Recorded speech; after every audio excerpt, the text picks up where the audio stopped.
Alright, so today I'm back with another episode Nagi chapter review, and today we will go over chapter 36, which is also the last chapter, and this is a long one. However, it's truly with a good reason, as this chapter was so fun and genuinely one of my favorite Blue Lock chapters ever, but I don't want to say too much, so you will just have to sit back and watch to find out what happens. Anyway, please leave a like and a comment, as well as join the Discord server, and subscribe to my other channels down in the description. And with that out of the way, let's get into it. Alright, so this chapter is also called I Still.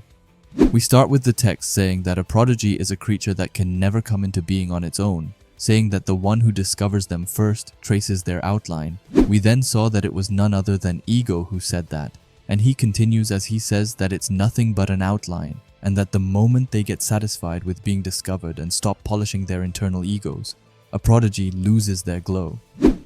We then see Henri behind Ego, who asks if he is talking about Nagi.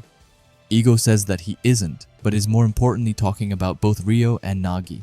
Henri then says that those two are the ones she found and invited to Blue Lock, explaining that the best egotists in the world, she believed, were those two lumps of talent that matched that ideal. She then looks serious as she asks Ego to please guide them until they become the best. Ego looks back with a funny expression as he asks her if there isn't something else that she should be worried about.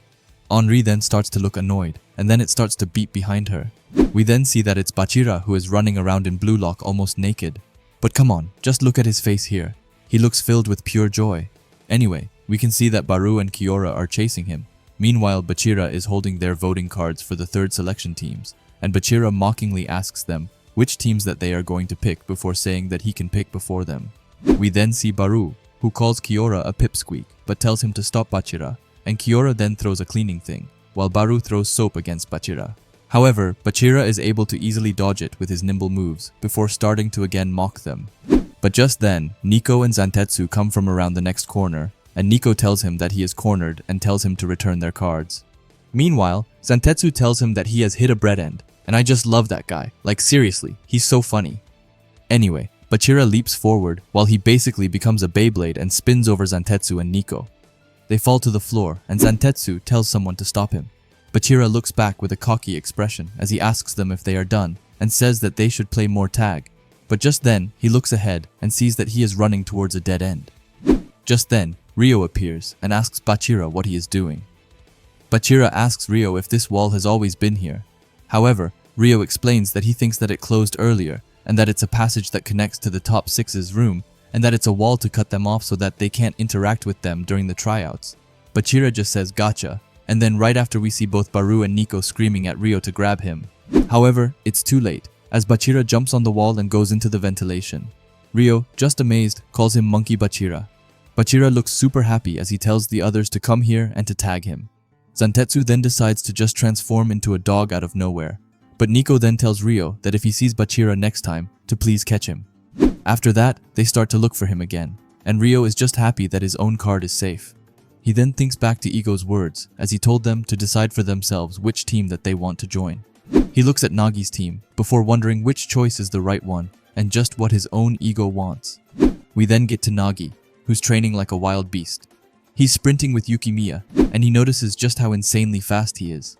Yukimiya is then finished and says that this will do for today. He starts taking off his glasses as he says that he can't be tired for the real deal tomorrow, not to mention that he is wiped after dealing with Otoya and Karasu. Otoya asks him if he called, and Karasu says that they are also wiped after talking with Yukimiya and calls him a sensitive four eyes. Yukimiya starts to drink from his bottle and says that he's too laid back and that being with the two of them makes him feel like his senses are dulling. Karasu then tells him that if that's true, then that's all his ego is worth, and not to act like he can see others' resolves. Otoya adds in by saying that laid back is a compliment to him and that easy breezy fun is his ideal. Yukimiya then tells them that's the exact reason why he is different from them, and Karasu just tells him that it's why he is such a drag. Yukimiya then gets close to Karasu and says that it's not like he is going to fight him and that he is an adult, so he'll deal with things peacefully. Karasu adds in agreement that he doesn't give a damn about someone like that, and I love how Nagi is just in the middle having to listen to all of this. Anyway, he then thinks that the top 6 really is a collection of strong egos. Otoya then pats Nagi on his shoulder and says hello and that he is taking a break. However, before leaving, he says that matches against Nagi always fire him up. Hey, it's Natsu, mid-editing here, and I just wanted to pause the video to ask you to subscribe if you haven't already, and while you're already down there, why not leave a like as well? As Otoya leaves, Nagi looks back at him and just calls him a weirdo. Nagi then thinks to himself that if they went to school together, then they would have been all the weirdos. However, he says that it's okay, and that only the ones who can bear their egos can survive in Blue Lock, and the one standing on top is the monster Rin Itoshi. As Rin shoots away the ball, Nagi speaks up and asks him if he wants to do a one-on-one with him. However, Rin looks furious and tells him that he doesn't care about him and that he can go and worship Isagi's shit.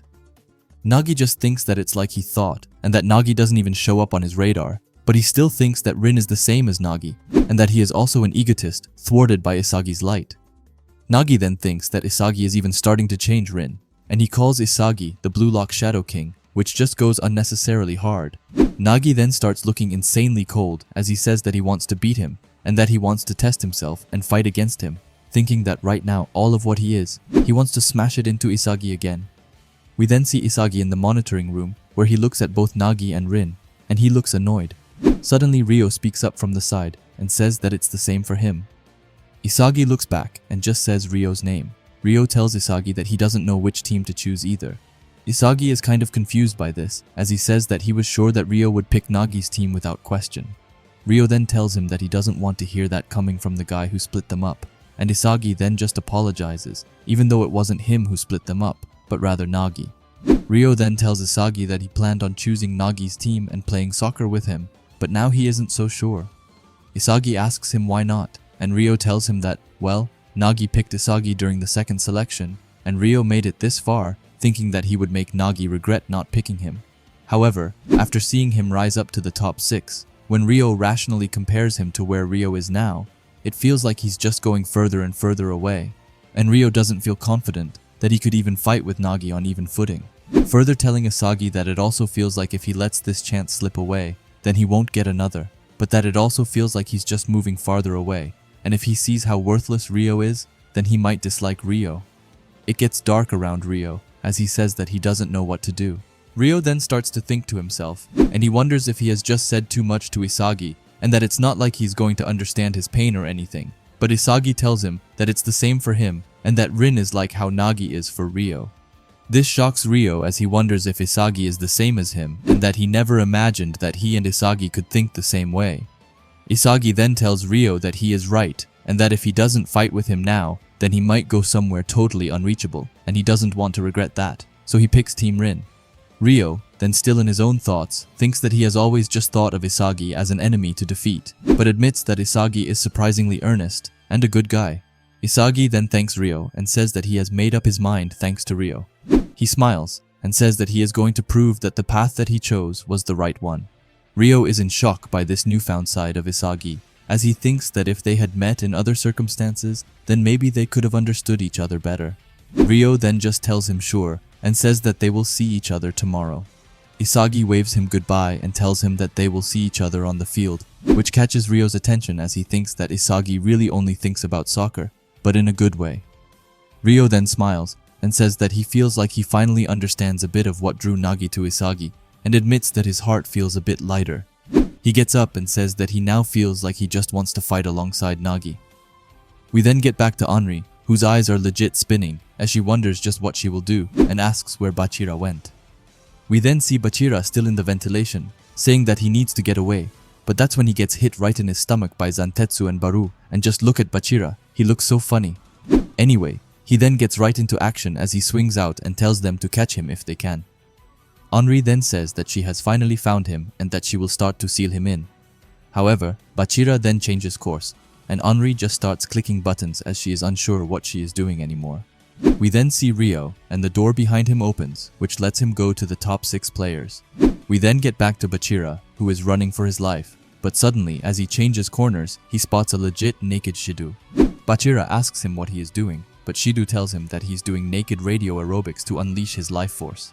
Nico then screams that Bachira stopped, and Baru then locks in as he runs, and he tackles down Bachira and finally gets back their voting cards.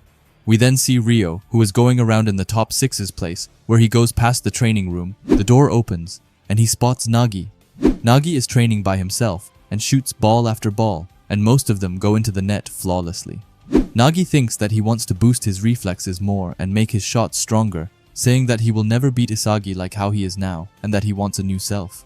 Reo then walks into the pitch and watches Nagi more closely. He looks at Nagi's eyes, which are filled with pure determination, and he says that it's a good expression. Reo then starts to smile as he says that if he can get fired up, then that's enough for him, and that he can feel that way now, all because they got separated and he made it this far on his own, which is why he feels like he can finally say what he couldn't do back then, telling Nagi to go on and that they will meet again beyond their dreams. We then get back to Nagi, who says that this isn't enough and that he needs to be stronger and that he needs to be a lot fiercer to transcend those egotists.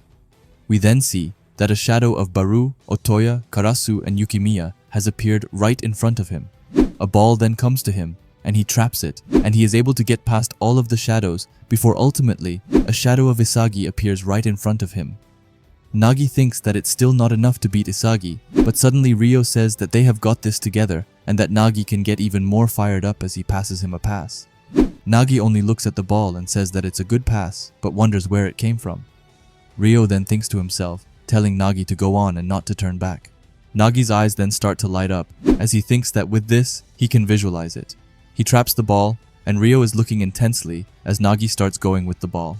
He firstly hits Isagi with a feint, before he then goes into a shooting position where he is able to catch Isagi off guard. Reo looks at this with a smile as he tells Nagi to go on as far as he can.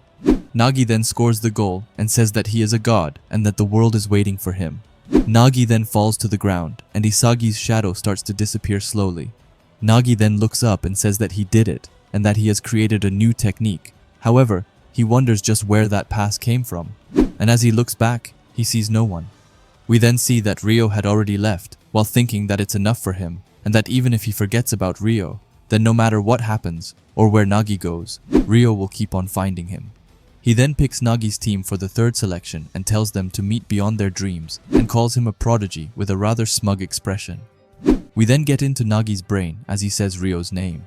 We then see the Blue Lock Stadium and a ton of players screaming while we see Nagi's jersey flying in the air.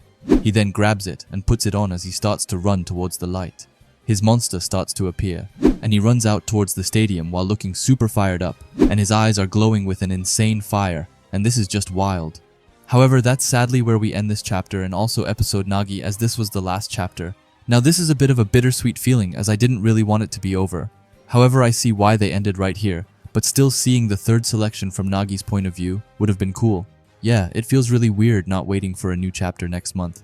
However, with that said, they went out with a banger off a chapter. Like, I'm genuinely not lying when I say that this might be my favorite chapter of Blue Lock ever, or when Blue Lock won the U20 match has to win it. But still, seeing them just fooling around, especially Bachira, was so fun. Not to mention that we heard from Reo that he got a nice view off Isagi, and that he is actually very nice. And genuinely, what a nice chapter to end off on. Like, I truly mean it when I say that this was one of my favorite chapters ever. But please let me know down below what you thought about this chapter and how you feel about episode Nagi ending. If you like Blue Lock and videos like this, then I would highly suggest you subscribe to this channel, and while you are at it, leave a comment and a like, as it helps out with the algorithm a ton. And if you are curious to see another video of mine, then please watch the video that will be popping up on the screen now. Anyway, thanks for watching and have a great day. Bye.